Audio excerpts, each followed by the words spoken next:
መስቀል ላይ ስንመለከት ጌታችን መድኃኒታችን ኢየሱስ ክርስቶስ ተሰቅሎ ሳለ በቀኝና በግራ የተሰቀሉ ወንበዴዎችን ታውቃላችሁ። ጥጦስና ዳክርስ።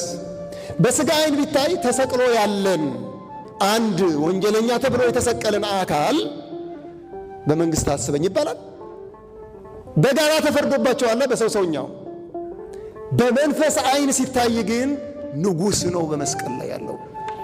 እባክህን በመንግስት በምትመጣበት ጊዜ አስበኝ ያሰኛል ማለት ነው። ይሄ ከውጭ ዓይን ከችንካሩ ነቅሎ ወደ መንበረ መንግስት የሚወስድ ነው። በዚህ የተነሳ ነው ጥጦስ እባክህን በመንግስት አስበኝ።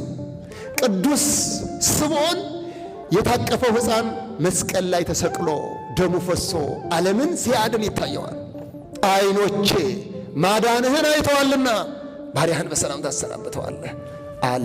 በሰላምም ተሰናበተ ወደ ፈጣሪው፣ በሰላምም ተሸኘ። ዓይኖቼ ማዳንህን አይተዋል።